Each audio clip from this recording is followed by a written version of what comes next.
परमार और मैं आप सभी दर्शकों का आज दिन भर की खबरों के साथ स्वागत करती हूं। तो ये बढ़ते हैं आज की मुख्य खबरों की ओर। हेडलाइंस के प्रायोजक हैं विकास कलेक्शन शोरूम।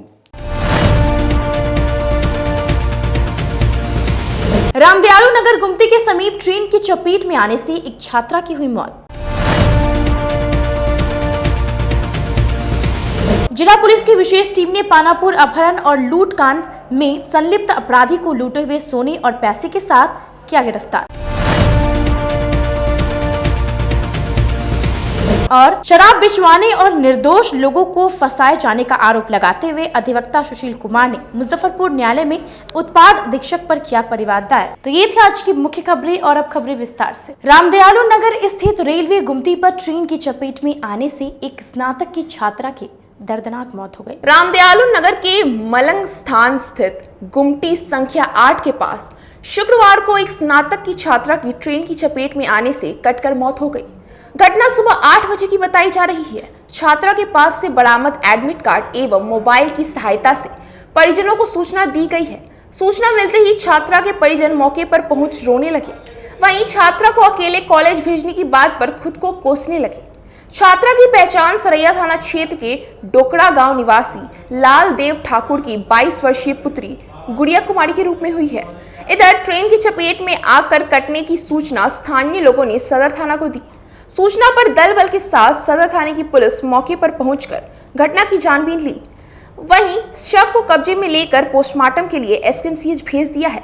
बताया जाता है कि छात्रा स्नातक पार्ट 3 में पढ़ती थी, जो अपना एडमिट कार्ड लेने के लिए कॉलेज जा रही थी। इसी दौरान ट्रेन की चपेट में आ गई, जिससे उसकी मौत हो गई। क्या और मैं ऐसा उसी क्रम में हुआ है ये चीज। एग्जाम कहाँ किस ट्रेन से हुआ है कुछ पता नहीं हमको तो अभी बस आ ही रहा है। कितने बजे हुआ है? अब हमको तो लगभग 9 बजे फोन गया। 9 बजे फोन गया। अच्छा, इधर परीक्षा देने आई थी, इधर आके यहाँ पर इस तरह घटना आप लोगों को कुछ पहले से मालूम था क्या इसके बारे में कि मैंने कि कोई तरह का बात तो ना वैसा कुछ बात नहीं। ऐसा कुछ बात नहीं ऐसा कुछ है नहीं। क्या नाम है लड़की का? गुड़िया कुमारी। आपको? हाँ, ये सूचना हम लोगों को मिली थी, जिसके बाद हम लोग यहाँ पे आए थे। एक लड़की का यहाँ पे शव बरामद हुआ है, जो ट्रेन से कट गई है। ट्रेन से कटा हुआ शव बरामद हुआ है और इस संबंध में अभी परिजन लोग आए हैं और सूचना उन लोगों को मिली थी, आए हैं, लेकिन कुछ भी बताने की स्थिति में अभी नहीं है। पहचान क्या हुआ उनका? पहचान ये गुड़िया कुमारी हैं, पिता लालू ठाकुर, गांव डोकड़ा, थाना सरैया की रहने वाली थी ये। और ये फर्दर ये पूछताछ और जांच पड़ताल के बाद ये पता चलेगा। लगाने की बात सामने आ रही है सर। हाँ, हम ये सुनने में आया है, लेकिन जब हम लोग आए थे तो हेडफोन नहीं था उस टाइम। कितना उम्र होगा लड़की का? लड़की का उम्र लगभग 22 वर्ष। सर उसका बैग उग भी मिला है कॉलेज का सर। हाँ, कागज भी मिला है सर। ये पता चल रहा है कि वो आरबीबीएम में सर परीक्षा क्या कुछ किसी कारण बस आई थी और हाँ, इधर आने का कोई मतलब नहीं रहता क्या? इधर ये परिजन लोगों को बताई थी कि एडमिट कार्ड थर्ड पार्ट में थी, एडमिट कार्ड लेने के लिए बोल के जैसे तत्काल निकली हुई थी।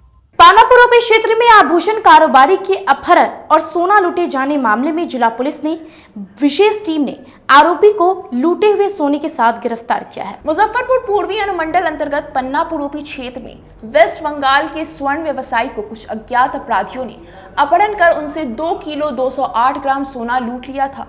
साथ ही उनके परिजनों से फिरौती के रूप में 5 लाख रुपए की वसूली भी की थी।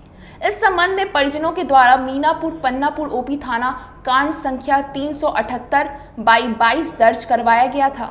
पुलिस ने इस मामले में एक विशेष टीम का गठन कर पुलिस उपाधीक्षक पूर्वी के नेतृत्व में त्वरित कार्रवाई करते हुए मृत्युंजय कुमार उर्फ पिंटू सिंह को सदर थाना क्षेत्र अंतर्गत उनके आवास से अवैध राइफल के साथ गिरफ्तार करके जब उससे गहन पूछताछ की तो मृत्युंजय कुमार उर्फ पिंटू सिंह ने सोना लूट की घटना में अपनी संलिप्तता स्वीकार कर ली।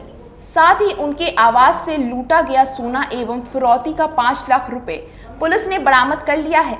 मामले की जानकारी शुक्रवार को वरीय पुलिस अधीक्षक जयंत कांत ने प्रेस वार्ता के दौरान दी।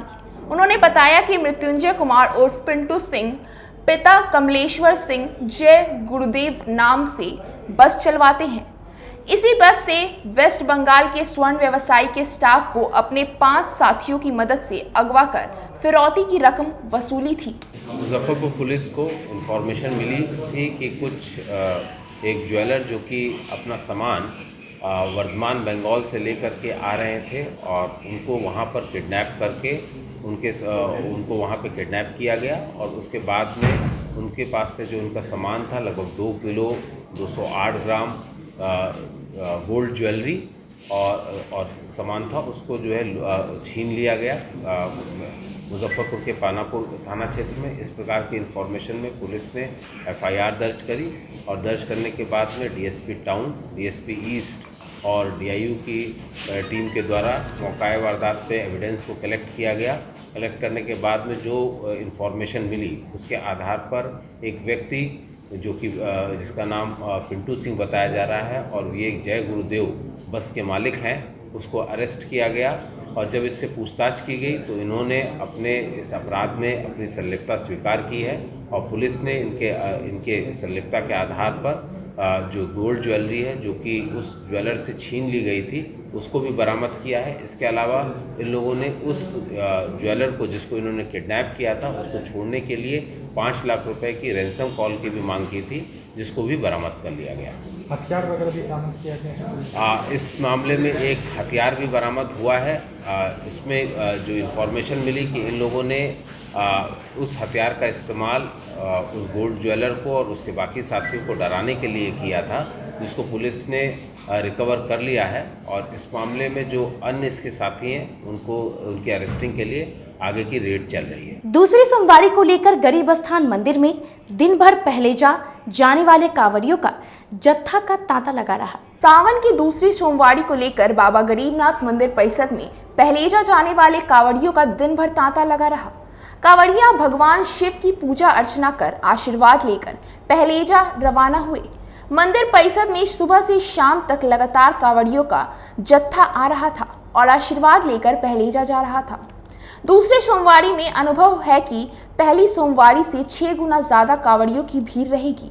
मंदिर के प्रधान पुजारी ने बताया कि इस बार कांवड़ियों का अनुमान लगाना मुश्किल है। बहुत ज्यादा से ज्यादा कांवड़ियों की भीड़ रहेगी, जिसमें जिला प्रशासन और मंदिर प्रशासन ने पूरी तैयारी कर ली है। कांवड़ियों को कोई परेशानी नहीं होगी। देखिए, अभी बताना बड़ा मुश्किल होगा। ये डाक कांवड़िया और लोकल कांवड़िया दोनों जाते हैं, दोनों के भीड़ को बताना ही मुश्किल होगा, लेकिन हम लोग अंदाजा कर रहे हैं ये 3 से 4 लाख कांवड़िया हो जाएंगे। ये बहुत से कांवड़िया बाहर चले जाते हैं, बहुत से कांवड़िया झारखंड में जिनसे उठा रहते हैं। यहाँ 25% कांवड़िया लेकर तीनों के सेवा दल मिलकर इस बार कांवड़ियों को बेहतर से बेहतर सुविधा देने का हम कार्य करेंगे। कल श्रावणी मेला को लेकर कोई बैठक हुई, SDO साहब आए थे, उनके सहयोग में रहेगी और मैंने जो गरीबनाथ मंदिर सेवा दल के सदस्य हैं वो ज़्यादा मैं कहीं उनके पास अनुभव है, उनको भीड़ कंट्रोल करने का अनुभव है, कांवड़ियों को सेवा करने का अनुभव है, सिर्फ उनसे ज़्यादा चलेंगे। मुजफ्फरपुर न्यायालय परिसर में सीतामढ़ी के रहने वाले युवक का कुछ मिनटों में मोटरसाइकिल गायब हो गया। मुजफ्फरपुर कोर्ट परिसर से आज एक व्यक्ति का बाइक चोरी हो गया। वह अपनी बाइक लगाकर वकील से मिलने गए थे। जब वापस लौटा तो बाइक नहीं थी। काफी खोजबीन करने के बाद भी बाइक नहीं मिली।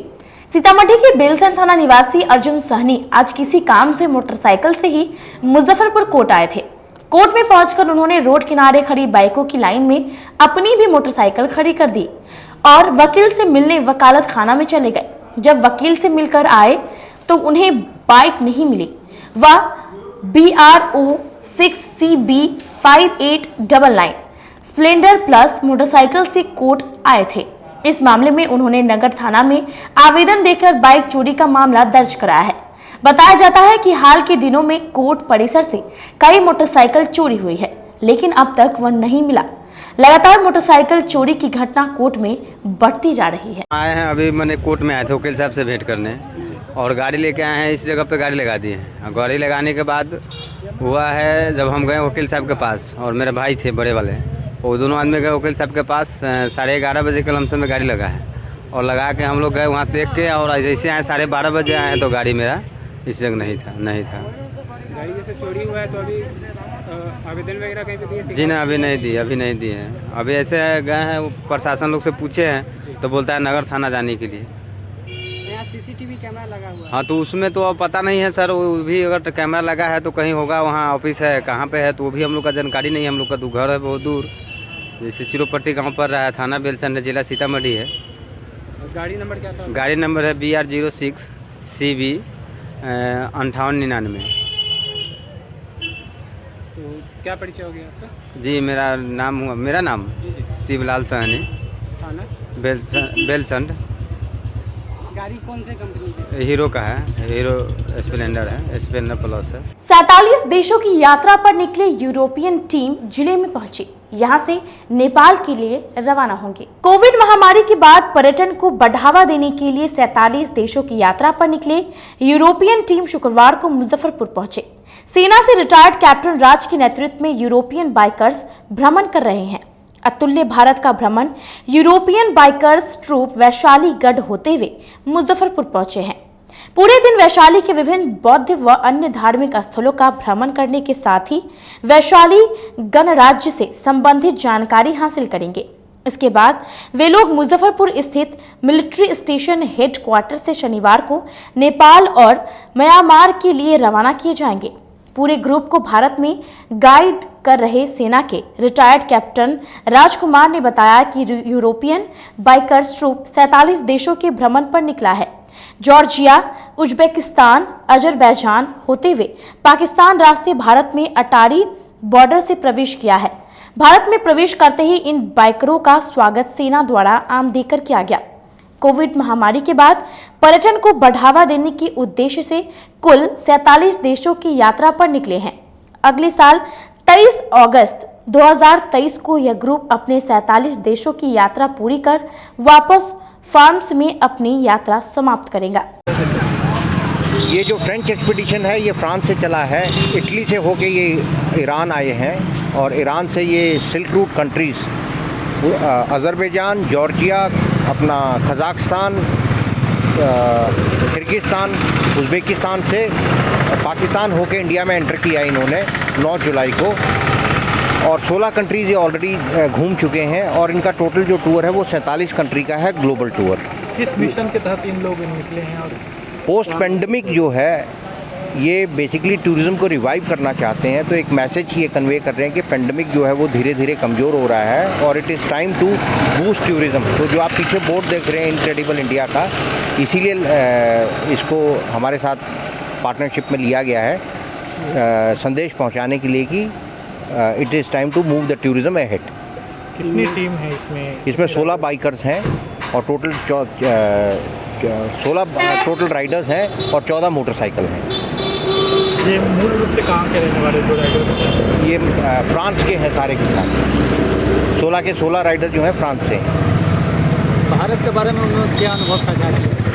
भारत के बारे में सबसे जो उनका अभी तक अच्छा एक्सपीरियंस रहा है, जो और किसी भी देश में नहीं रहा, वो ये कि ये गर्मी के मौसम में आया और जब ये वाघा बॉर्डर से एंटर किए तो हमारी जो वहाँ पे फोर्सेस तैनात हैं उन्होंने इनका स्वागत आम से किया, मैंगो दे, और ये इनके लिए बहुत ही प्रफुल्लित एक्सपीरियंस था कि किसी देश में आपको इस तरीके से जो है वेलकम किया जाता है।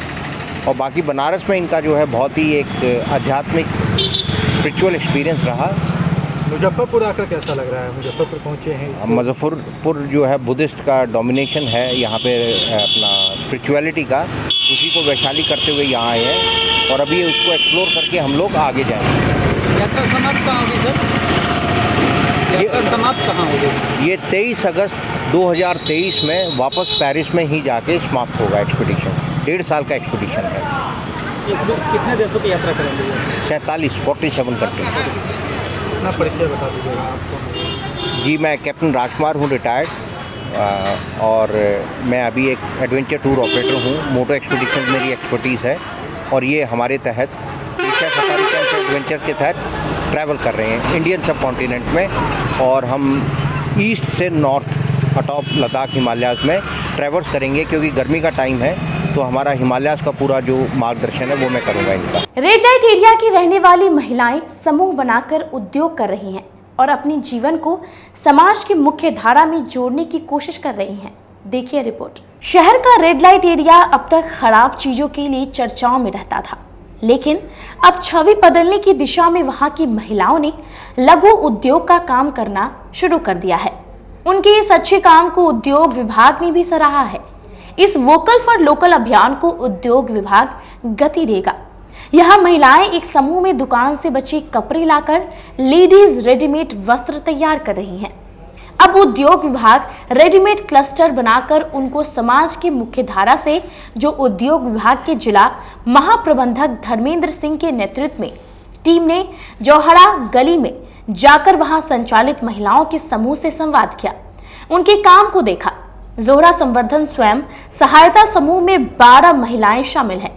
समूह की अध्यक्ष अमरुल निशा, सचिव शमीमा खातून व कोषाध्यक्ष शमीमा खातून हैं। शमीमा ने बताया कि बचे कपड़े को जमा करने के बाद जोहरा सिलाई सेंटर में महिलाएं वस्त्र तैयार करती हैं। थान से बचा कपड़ा सस्ता में मिल जाता है। उद्योग विभाग से समन्वय बनाने वाले परचम संगठन की सचिव नशीमा खातून ने बताया कि इस समूह को पूर्ण रूप से सक्रिय करने के लिए जिला उद्योग केंद्र व राष्ट्रीय शहरी आजीविका मिशन व जीविका के अधिकारी से मिलकर पहल की गई है। उद्योग महाप्रबंधक ने कहा कि महिलाएं बेहतर कर रही हैं, उनको तकनीकी व बैंक से जोड़कर सहयोग किया जाएगा, वहां पर रेडीमेड क्लस्टर का निर्माण हो। इस दिशा में पहल शुरू कर दी गई है। बताया कि यह जिले का एक मॉडल समूह बन गया है। एक विशेष समुदाय के लोगों का यह समूह जो उत्पादन करेगा, इसको बाजार दिलाने का काम विभाग करेगा। महिलाओं को स्वरोजगार से जोड़ने के लिए कई योजनाएं चल रही हैं। वह बैंक से समूह को जोड़ेंगे ताकि उनको आर्थिक सहायता मिले। जी, यहाँ 2015 से ये ग्रुप आजीविका मिशन के द्वारा बनाया गया था। बहुत सारे ग्रुप बने थे, 2-3 ग्रुप बने थे, लेकिन बाकी टूट गए क्योंकि कोऑर्डिनेशन नहीं था कंटिन्यू। इधर कुछ दिन पहले जब मैं यहाँ आई और मुझे पता चला कि यहाँ पे कुछ काम करना चाहिए, तो जब इन लोगों से बात करी तो पता चला यहाँ पे कि एक एसएचजी समूह भी है। माइक्रो फाइनेंस टीम के बीच में एक ग्रुप भी चलता है जो एसएचजी समूह है। बस 2 कन्फ्यूजन था क्योंकि ग्रुप को पता नहीं था कि ये आजीविका मिशन के द्वारा है या जीविका के द्वारा है। तो इस दौरान जब मैं बाकी अधिकारी से मिली, उनसे बात की, तो पता चला ये ग्रुप आजीविका मिशन का है। लेकिन 2015-16 के बाद से इस ग्रुप का ना तो कोई मुआयना हुआ, ना ढंग से कोई विजिट हुई, ना कोई इनको मोटिवेट करने के लिए आया। तो उनकी समस्या ये थी कि उनको बैठने की दिक्कत है यहाँ पे, क्योंकि सारी महिलाएं अलग अलग अपने घर में घुस के काम कर रही हैं। तो हम लोगों ने एक जगह तय किया और यहाँ पे इनको बाहर निकाल के लाया कि आप यहाँ पे इकट्ठा होकर काम करेंगे, ताकि लोग को दिखाई दे कि ये यहाँ पे एक काम हो रहा है और ये डायरेक्ट प्रशासन के थ्रू हो रहा है, क्योंकि आजीविका मिशन कहीं ना कहीं सरकार से जुड़ा हुआ एक अंग है। तो अगर ये महिलाएं काम करती हैं यहाँ पे, और अब अगर जिला प्रशासन से मैं निवेदन करूँगी कि वो इस टीम को एज ए सक्सेस स्टोरी लेके जाए। अगर ये डिस्ट्रिक्ट में बहुत अच्छे से रनिंग करा दी है उन्होंने मिलके, क्योंकि इतने सारे लोग हैं यार, ये 10 महिलाओं का ग्रुप को अगर रनिंग पोजीशन में ले आए तो मुझे पूरा उम्मीद है कि बिहार का ये मॉडल प्रोजेक्ट होगा। अब तो उद्योग विभाग का भी साथ मिल गया, तो वंचित समाज जो है वो मुख्य धारा में। जी बिल्कुल, अभी तक आजीविका मिशन के द्वारा हम 10 महिलाओं की बात कर रहे हैं, लेकिन जब उद्योग विभाग इन्वॉल्व हो गया है तो 10 महिलाओं से ये 10 महिला और महिलाओं को काम दे सकती है, क्योंकि इसमें बहुत सारी महिलाओं को रोजगार मिल सकता है, क्योंकि ये पूरा का पूरा एक उद्योग के रूप में अब परिभाषित हो जाएगा। बाजार में और यहाँ पे कितना अंतर लगा आपको? बहुत कम से कम में यहाँ मिल जाता है। बराबर कपड़े लेती हैं यहाँ से? पर्व में ले लेते हैं बीच बीच में, फिर हमको घर में परिवार के जरूरी होता है, चार कोई महिला पड़ोसी को होता है तो पिनवाते हैं। दिनरपट्टी स्थित हजरत दाता दरगाह पर 26 तारीख को उर्स धूमधाम से मनाई जाएगी, जिसकी जानकारी दरगाह परिसर द्वारा दी गई। हजरत दाता धीरन सा रह अलय धीरन पट्टी के सालाना उर्स के अवसर पर शुक्रवार को दरगाह कमेटी के द्वारा धीरन पट्टी स्थित दरगाह परिसर में प्रेस वार्ता का आयोजन किया गया। कमेटी के सेक्रेटरी मोहम्मद सफदर ने बताया कि दाता का उर्स इस बार 26 तारीख को पूरे धूमधाम से मनाया जा रहा है। 25 तारीख को कॉन्फ्रेंस का आयोजन है और 26 तारीख को दाता का संदली चादर रात को 8 बजे चढ़ाया जाएगा और उसके बाद देश के मशहूर कवाल जुनैद सुल्तानी नागपुर और रौनक परवीन कवाला का कवाली का कार्यक्रम का आयोजन किया जाएगा। ये आज के प्रेस कॉन्फ्रेंस का ये हमारा मतलब ये है कि दाता धीरन शाह रहमतुल्लाह अलैह का उर्स बड़े ही धूमधाम के साथ 25-26 जुलाई को होने जा रहा है, जिसमें मुल्क के मुअज्जज़ उलमाए किराम और शोराए जाम 25 तारीख़ में तशरीफ़ ला रहे हैं और 26 तारीख़ में आरिफाना कव्वाली पेश करने के लिए जुनैद सुल्तानी महाराष्ट्र तशरीफ़ ला रहे हैं। तो मैं अपने दर्शकों को, अपने नाज़रीन को ये बताना चाहता हूँ, ये दरबार वो दरबार है जहाँ पर सभी समुदाय के लोग हाज़िरी देते हैं और अपनी मुरादें पाते हैं। इनका फैज़ जारी है और जारी रहेगा। अनेक धर्म के लोग दाता की बारगाह में आते हैं और अपनी मुरादें पाते हैं, मन्नतें मानते हैं और उनकी मन्नतें पूरी होती है तो दरबार में आकर चादर पोशी करते हैं। तो इनका फैज़ान सब पर जारी है। सभी समुदाय के लोग, हिंदू, मुस्लिम, सिख, ईसाई, सब आपस में यहाँ भाई भाई है। सब के लिए यहाँ आस्था है। ये दरबार है, यहाँ से फैज़ान बढ़ रहा है और बढ़ता रहेगा। मैं आपके चैनल के माध्यम से तमाम नाज़रीन को और अपने दर्शकों को ये पैगाम देना चाहता हूँ कि आप हज़रात ज़्यादा से ज़्यादा तादाद में धीरनपट्टी शरीफ दाता के आस्थाने पर तशरीफ़ लाए और इक्तिसाब फैज़ हासिल करें। आज इस महल्ले में जो शब्द शादाबी नज़र आ रही है और यहाँ के मुसलमान जो खुशहाल नज़र आ रहे हैं, इनके हसीन छत्र छाया में बसने वाले लोग खुशहाल नज़र आ रहे हैं। ये मेरे दाता की करामत है और ये उनका फैज़ान है कि यहाँ के लोग सरसब्द शादाब नज़र आ रहे हैं और खुशहाल नज़र आ रहे हैं।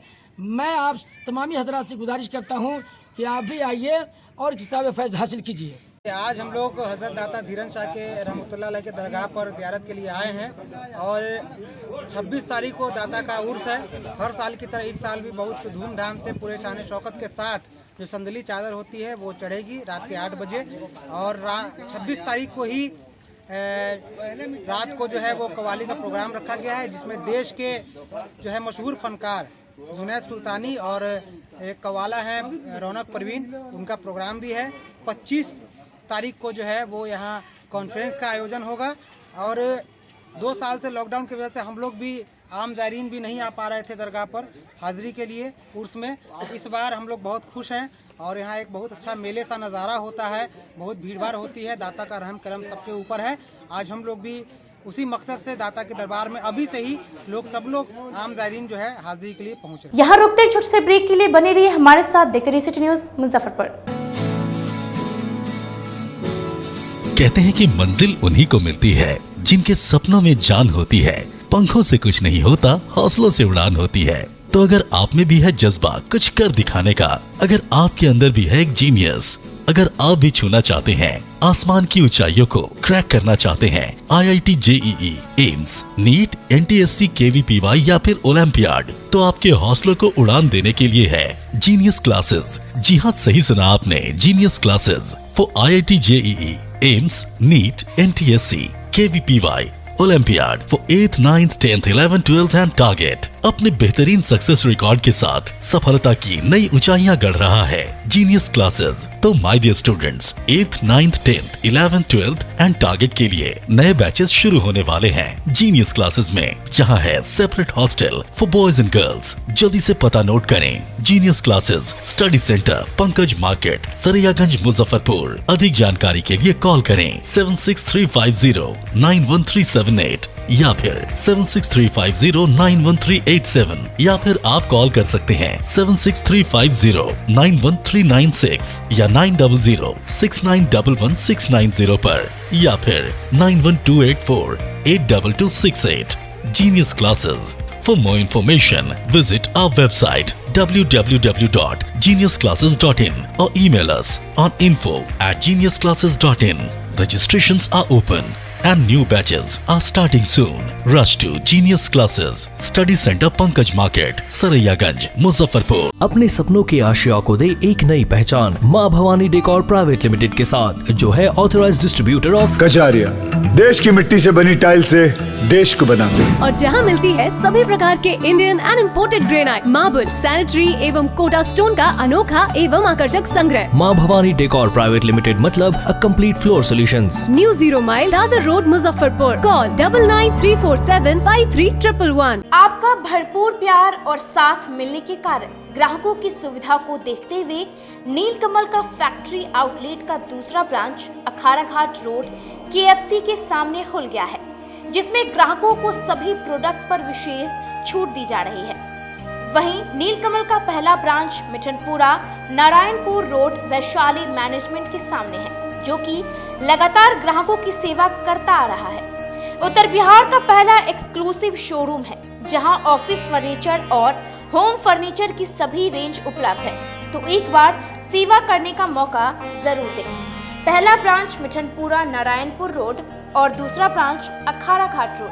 हमारा मोबाइल नंबर है 9334900888 और 7004320580। नीलकमल का एक्सक्लूसिव शोरूम जो पहले से मिठनपुरा नारायणपुर रोड में अपोजिट वैशाली रूरल मैनेजमेंट में चला आ रहा है, वहाँ पे हमें आप लोगों का बहुत सारा प्यार मिला और इसीलिए हम लोगों ने अपना दूसरा ब्रांच सार्थक सेल्स एंड मार्केटिंग के जॉइंट वेंचर से अखाड़ा घाट रोड में KFC के सामने कृष्णा टॉकीज के बगल में सुविधा कॉम्प्लेक्स में हम लोगों ने खोला है, जो कि कंपनी का फैक्ट्री आउटलेट है, जहां नीलकमल के विस्तृत रेंज आपको 40% तक के डिस्काउंट पे मिलेंगे और मैट्रेस का भी एक विस्तृत रेंज है।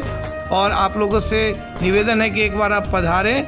और इस दुकान की जो सबसे अच्छी विशेषता है कि उधार चालू है, तो HDFC और बजाज के माध्यम से आपको फिनांस की भी सुविधा है। आप अपने घरों को फिर से बहुत अच्छे से सजा सकते हैं। ST International School. If you want to give your child a strong foundation, the school of your dream. Play to 10th based on CBSE curriculum. हमारे यहाँ अनुभवी एवं प्रशिक्षित शिक्षकों द्वारा बच्चों के देखभाल के साथ स्मार्ट क्लास द्वारा शिक्षण की सुविधा है। कक्षा 1 से 10 तक कंप्यूटर की मुफ्त शिक्षा के अलावे छात्र एवं छात्राओं के संगीत तथा नृत्य की शिक्षा की भी व्यवस्था है। पूरा स्कूल CCTV कैमरे से लैस है। स्कूल में बच्चों का नामांकन फ्री किया गया है।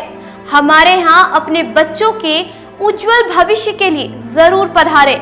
हमारा पता है बांध road, Shekhpur, Akhara Ghat, Muzaffarpur. Our contact number is 8757652616 and 9955132616।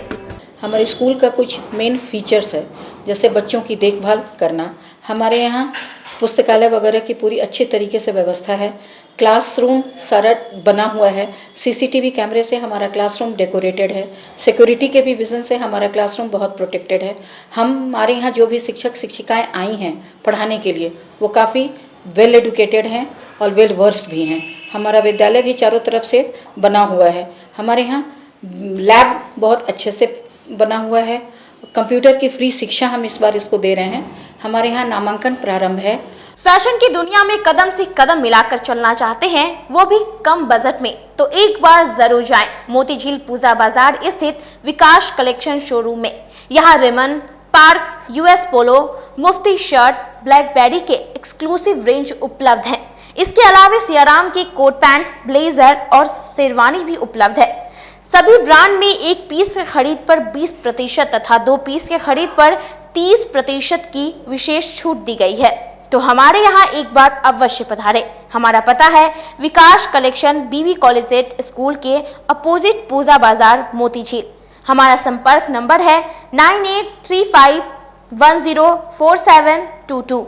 हाँ, पहले आप लोग का नमस्कार। मेरे यहाँ विकास गारमेंट जो पूजा मार्केट मोतीझील में है, लगन के शुभ अवसर के लिए कोट पैंट, ब्लेजर, विंटर के जैकेट, स्वेटर, मतलब सब चीज़ें, शेरवानी, अंडरगारमेंट, सारे चीज सब ब्रांड में, टी-शर्ट भी सब वो है, और राउंड में टी-शर्ट है, गोल गला में टी-शर्ट है, सभी तरह का ब्रांड है। और सबसे अच्छा ये है कि हम कर देते रहते हैं। अभी मोस्टली ब्रेक के बाद एक बार फिर से आप सभी दर्शकों का बहुत बहुत स्वागत है। तो आइए बढ़ते हैं अगली खबरों की ओर। सकरा थाना क्षेत्र के विशनपुर गांव में 2 भाइयों की डूबने से मौत हो गई। जिले के सकरा थाना क्षेत्र के विशुनपुर राम पंचायत की तितरा विशुनपुर गांव में शौच के लिए निकले दो भाइयों की मौत पानी में डूबने के कारण हो गई। घटना के संदर्भ में बताया जाता है कि गांव के ही कमोद पासवान का पुत्र अंकित कुमार जो 14 वर्ष, अनिकेत कुमार 10 वर्ष शौच के लिए गया था। शौच कर पोखर के किनारे पहुंचा तो उसका पैर वर्षा के कारण एक पोखर में स्लिप कर गया और जिसके कारण वह नीचे चला गया। एक भाई को बचाने में अनिकेत अपना हाथ को बढ़ाया तो अंकित ने जोर से पकड़ लिया। दोनों का पैर और नियंत्रित हो गया जिसके कारण दोनों पानी में डूब गए। ग्रामीणों की सूचना मिली तो वे लोग दौड़े तथा पोखर में दोनों को निकालने गए। दोनों की दर्दनाक मौत से पूरे ही गांव में मातम सन्नाटा पसरा है। लोग हाय तौबा मचाने लगे। वहीं पर एक ही घर से दो युवक की मौत ने लोगों की आंखें नम कर दी। घटना की सूचना ग्रामीणों ने सकरा पुलिस को दी। पुलिस मौके पर पहुंचकर शव को कब्जे में कर अंत परीक्षण के लिए एसकेएमसीएच भेज दिया है। विशनपुर श्रीराम पंचायत में तितरा विशनपुर ग्राम में आज कुमोद पासवान के बेटा जो अंकित कुमार 14 साल और अनिकेत कुमार 10 साल है, उनकी पानी में डूबने से मृत्यु हो गई। इससे मुरौल वीडियो से मेरी सीओ से मेरी बात हुई जिसमें उन्होंने अनुशंसा किया है कि जो आपदा राशि होती है वो निर्गत करेंगे। सीओ साहब मौके पर मौजूद नहीं हो पाए लेकिन उन्होंने मुझे आश्वासन दिया। मुजफ्फरपुर न्यायालय में अधिवक्ता सुशील कुमार सिंह ने होमगार्ड द्वारा जिलाधिकारी को दिए गए शिकायत को लेकर उत्पाद अधीक्षक और इंस्पेक्टर पर परिवाद दायर किया। उत्पाद अधीक्षक संजय राय और इंस्पेक्टर कुमार अभिनव की मुश्किलें कम होती नहीं दिख रही हैं। पहले होमगार्ड के जवानों ने इनके खिलाफ मोर्चा खोलकर जिलाधिकारी से शिकायत की। अब अधिवक्ता सुशील कुमार सिंह ने इन दोनों के खिलाफ शुक्रवार को मुख्य न्यायिक दंडाधिकारी से न्यायालय में परिवाद दायर कराया है, जिसमें अवैध रूप से शराब का भंडारण और बिक्री करना तथा निर्दोष लोगों को पकड़कर भयादोहन कर जेल भेजने का आरोप लगाया है। अधिवक्ता ने बताया कि कुछ दिन पूर्व उत्पाद विभाग द्वारा पूरे जिले भर में 41 लोगों को गिरफ्तार किया गया था। इसमें 2 महिला और 3 पुरुष भी थे जो अधिवक्ता के परिचित थे। उन्होंने कहा कि इन लोगों के पास से कोई शराब बरामदगी नहीं हुई थी। वे जब उत्पाद थाना पर मिलने गए तो वहां मौजूद जवानों ने बताया कि उत्पाद अधीक्षक और इंस्पेक्टर मिलकर साजिश के तहत इन्हें फंसा रहे हैं। पूर्व से जो शराब थाने में जब्त है उसी में से 1-2 बोतल निकालकर इन लोगों के पास से बरामदगी दिखाकर जेल भेजा जाता है। अधिवक्ता ने कहा कि 24 घंटे से अधिक तक हिरासत में रखने के बावजूद आरोपियों को कोर्ट में प्रस्तुत नहीं किया गया था। ये गैर कानूनी है। इसी को लेकर उन्होंने परिवाद दायर कराया है। कोर्ट ने इसकी सुनवाई न्यायालय 30 जुलाई को रखी है।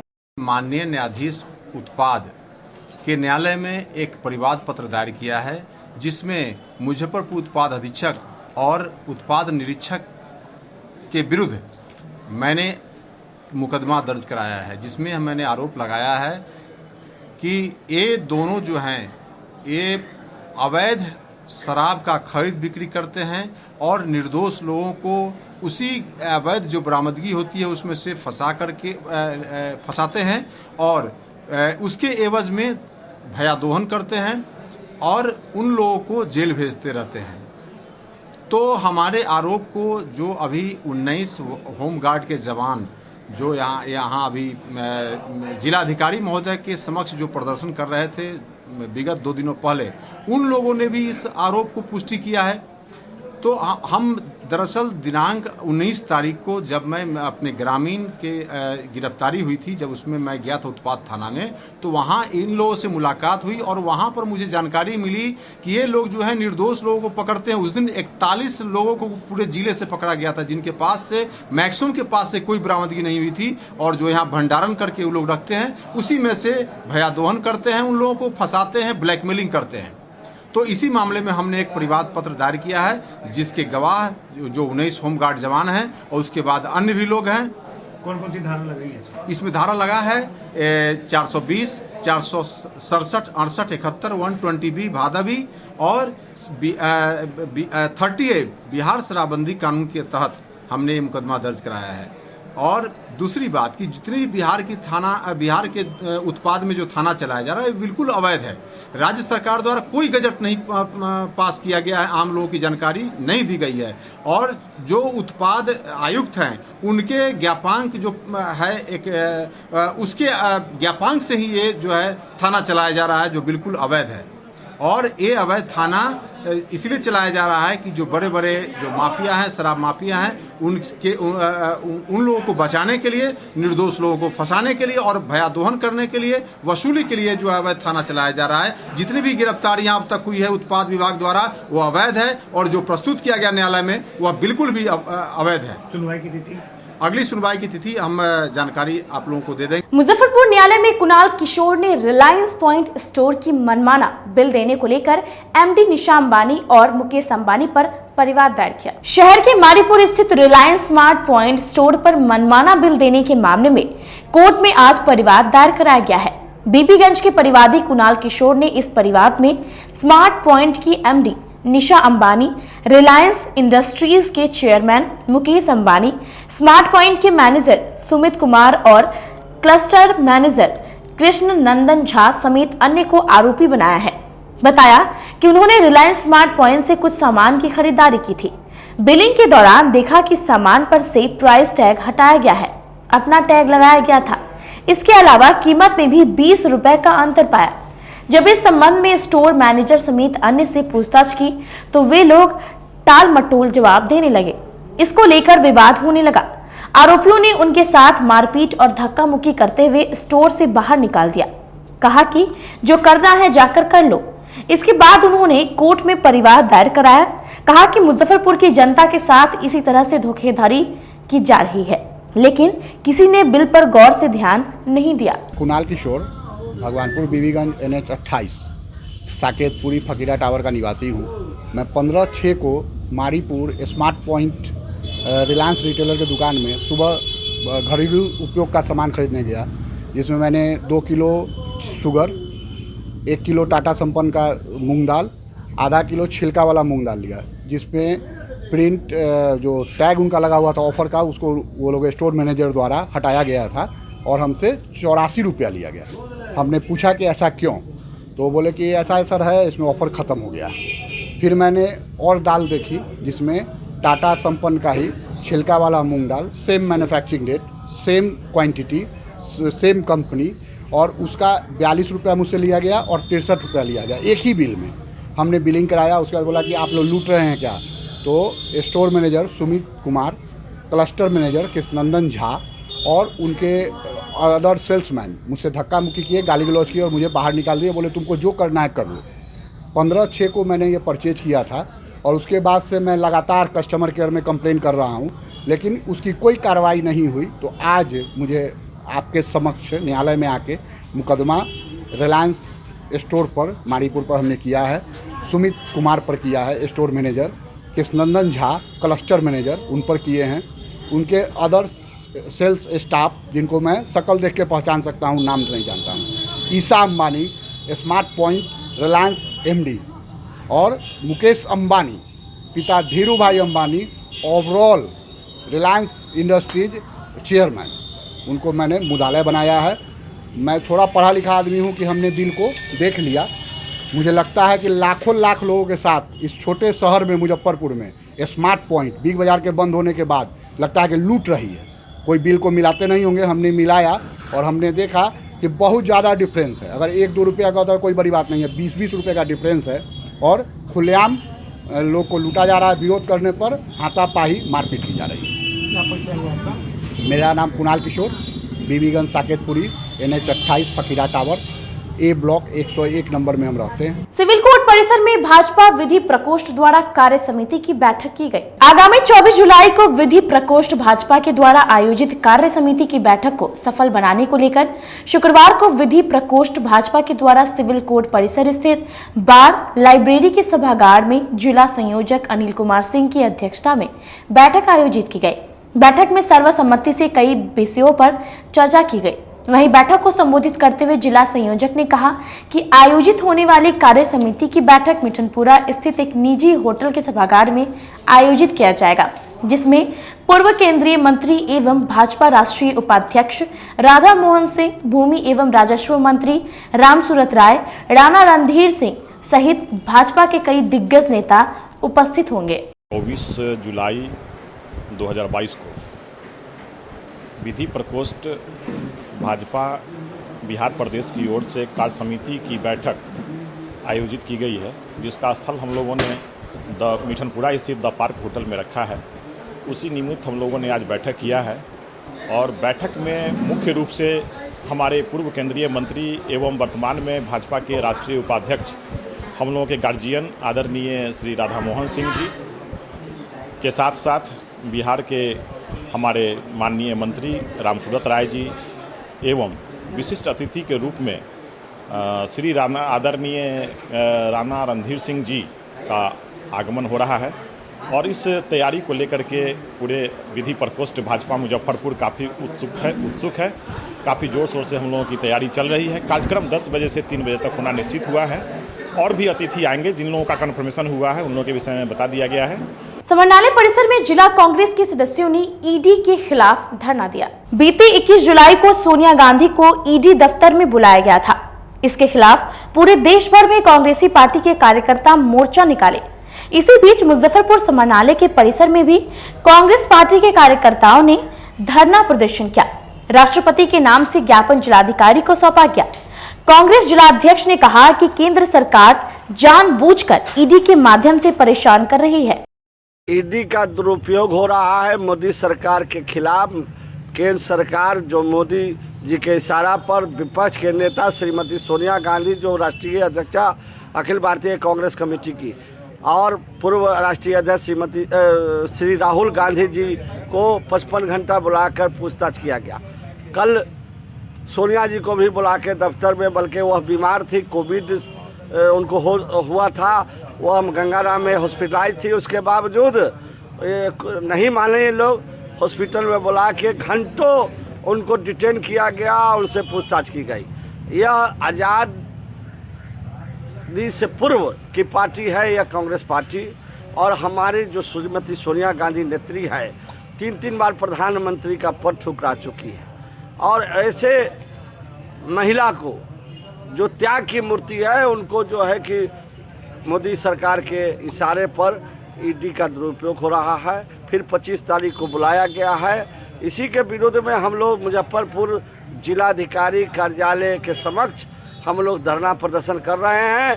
यह मोदी सरकार के तानाशाही हिटलर शाही के खिलाफ कि यह विपक्ष के नेता को फंसा रहे हैं कि कोई विपक्ष का नेता मोदी सरकार के खिलाफ आवाज़ नहीं उठाए। महंगाई चरम सीमा पर है, बेरोजगारी चरम सीमा पर है, सारे संस्था को यह प्राइवेटाइजेशन कर रहे हैं और विपक्ष बोल रही है तो उसको ईडी का धमकी दे रहे हैं, कभी सीबीआई का धमकी दे रहे हैं। यह लोकतंत्र की हत्या हो रही है। इसलिए हम लोग जो है जिलाधिकारी मुजफ्फरपुर बिहार कार्यालय में हम लोग बैठे हुए हैं और इस हिटलर शाही तानाशाही मोदी सरकार के खिलाफ इसलिए बनाया गया है, उनको टॉर्चर किया जा रहा है कि देश का जो माहौल है इससे लोगों को अनभिज्ञ किया जाए। एक तरफ उनको दिखाया जाए कि देखिए गांधी परिवार ने क्या कर रखा है। आप सबको पता होगा भाई साहब कि इस देश में गांधी परिवार ने क्या किया है। आज़ादी के समय से लेकर अब तक उन्होंने अपने परिवार का बलिदान ही दिया है। इन लोगों ने क्या किया है सबको पता है। आप अंग्रेज़ों के गुलाम हुआ करते थे, आप अंग्रेज़ों के उनके जो है चंगुल में हमेशा रहते थे। आज इन देश का एक ऐसा माहौल क्रिएट कर दिया गया है कि लोग को एक तरफा उनको अपने इससे भटका के रखो। बेरोजगारी की स्थिति देख लीजिए आप, महंगाई की देखिए स्थिति, आज देश में क्या हालात हैं। इससे ध्यान भटकाने के लिए यह सब काम किया जा रहा है। हम लोग तो कहते हैं कि अगर हम गलत हैं तो आप जेल में डालो हमें। आप राहुल जी को 55 घंटा तक, क्या मतलब बनता है इस तरह। आप राष्ट्रीय अध्यक्षा जी हमारी जबकि स्वास्थ्य खराब है उनका, उसमें आप उनको बुला रहे हैं, तब भी गई हूँ। लगातार आप लोग आंदोलन कर रहे हैं, उसके बाद भी किया जा रहा है। लगातार आंदोलन इसलिए हम लोग कर रहे हैं कि हम लोगों को जागरूक करना चाहते हैं कि भाई देखिए इस देश की स्थिति क्या है। अगर हम नहीं संभलेंगे तो श्रीलंका जैसे हालात में हो जाएगा देश हम लोग का। आज एक घटना बताते हैं आपको हम। अभी 15-20 दिन पहले 12,000 करोड़ रुपया अडानी जी का स्टेट बैंक का लोन माफ़ किया गया। क्या किसी को पता है? केवल ध्यान भटकाने के लिए इस सब चीज़ काम किया जा रहा है इसमें। कल भी आप लोग पटना में प्रदर्शन किए हैं ईडी के खिलाफ, उससे क्या उस पर भी कोई प्रभाव पड़ने वाला है क्या?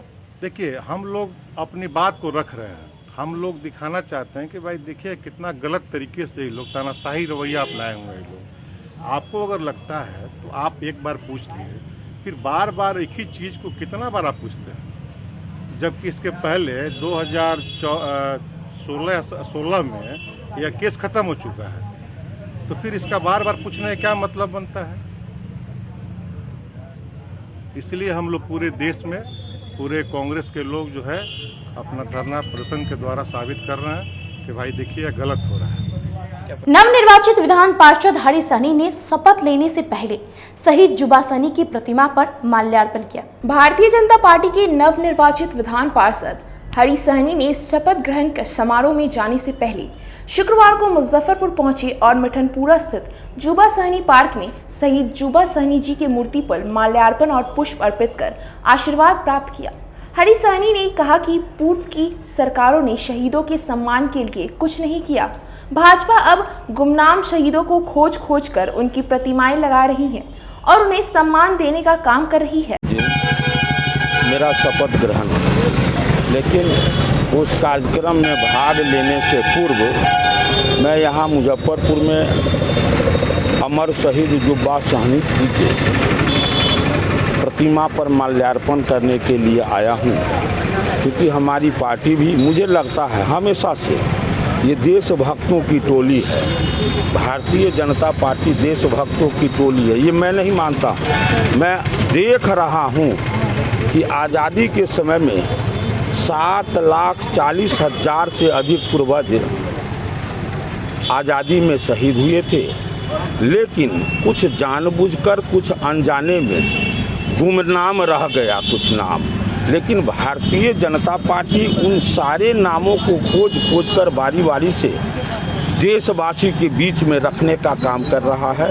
तो निश्चित रूप से भारतीय जनता पार्टी का एक एक कार्यकर्ता का दायित्व तो बनता है कि हर खास अवसर पर अपने उन शहीदों का सम्मान करे, ताकि जिस देश के आज़ादी में उतने पूर्वज हमारे कुर्बानी दिए थे, आज उस देश को सशक्त बनाने में जब हम उनका नाम स्मरण रखेंगे, अपने संस्कृति अपने धरोहर को जितना हम स्मरण करेंगे, हमें अपने देश के प्रति उतना अधिक समर्पण होगा और देश सबल बना हुआ रहेगा।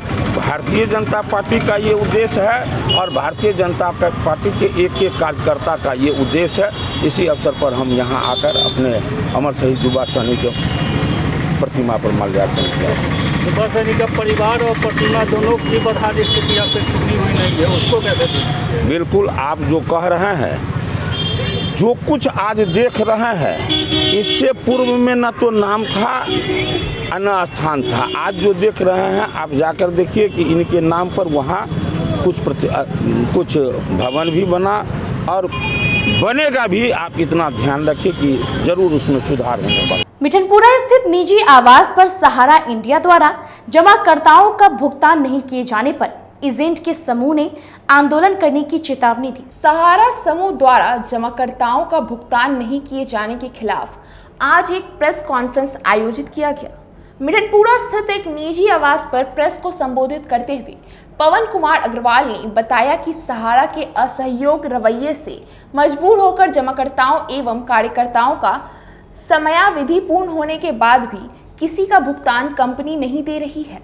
भुगतान के लिए अनेक बार पत्र, पता, मोबाइल एवं स्वयं मिलकर भी वरिष्ठ कार्यालय के अधिकारियों से भुगतान के लिए फंड के मांग करने पर किसी प्रकार का कोई फंड नहीं दिया जाता है।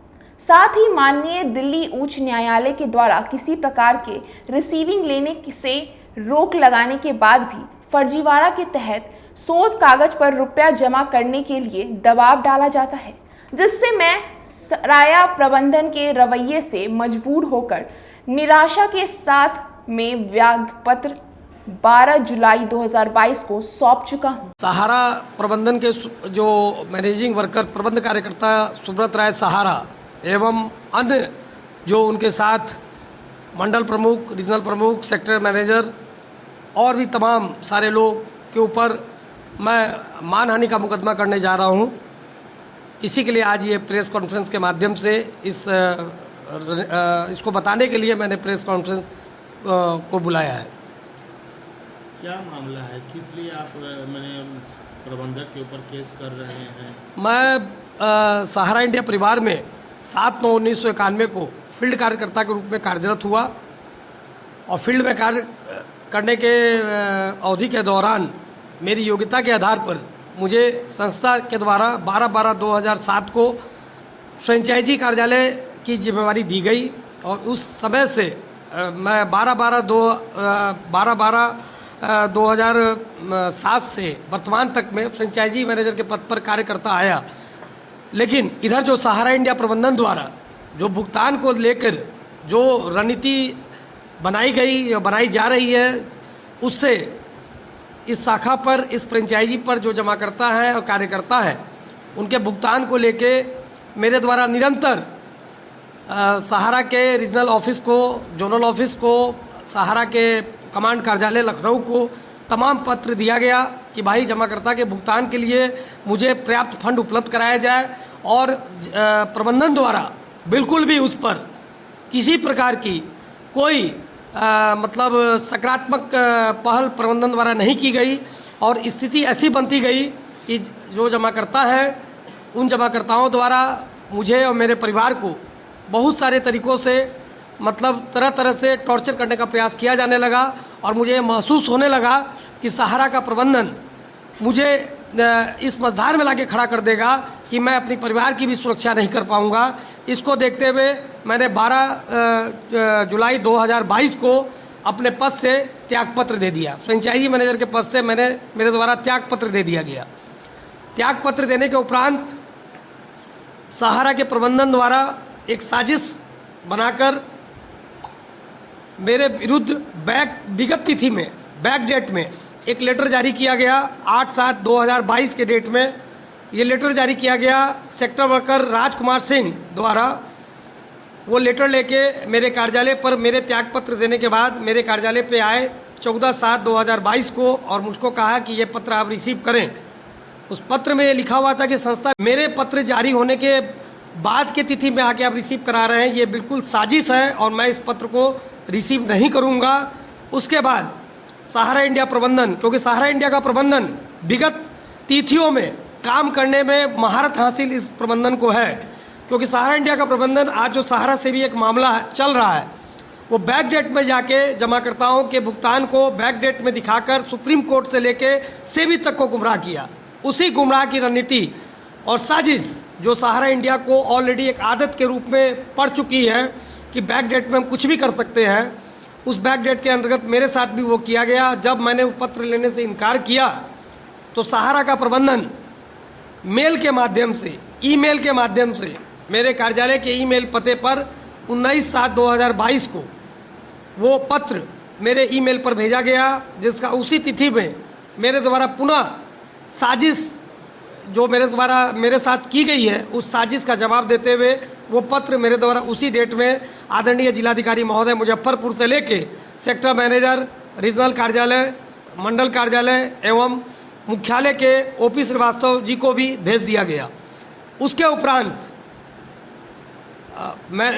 इससे पहले मेरे द्वारा जो त्यागपत्र दिया गया उसकी प्रेस रिलीज भी मेरे द्वारा 17 तारीख को जारी की गई, जो दैनिक भास्कर अखबार में प्रकाशित भी हुई। प्रबंधन को ये लगा कि पवन अग्रवाल मतलब बिल्कुल न्यायिक व्यवस्था के अंतर्गत और बिल्कुल सिस्टम में काम कर रहे हैं, इनको किसी प्रकार से डैमेज किया जाए।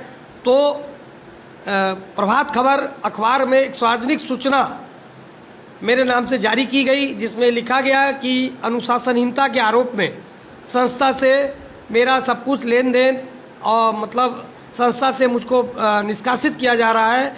इस प्रकार से करके एक सार्वजनिक सूचना जारी की गई, जो निश्चित रूप से ये सूचना मेरी प्रतिष्ठा का हनन करती है। 32 साल सहारा इंडिया परिवार में मैंने समय दिया और इस 32 साल में एक भी जमाकर्ता, एक भी कार्यकर्ता मेरे इस बात को लेकर उंगली नहीं उठा सकता है कि मैंने किसी के साथ भी किसी प्रकार की अपने वादे से हटकर कोई कार्य किया, इसी सार्वजनिक सूचना जो मेरी प्रतिष्ठा का हनन जिससे होता है, उसके खिलाफ मैं मानहानि का मुकदमा मंडल प्रमुख से लेकर सुब्रत राय तक मैं करने जा रहा हूँ। आज के लिए बस इतना ही। कल फिर हाजिर होंगे कुछ नई खबरों के साथ। तब तक के लिए मुझे और मेरी पूरी न्यूज टीम को दीजिए इजाजत। नमस्कार।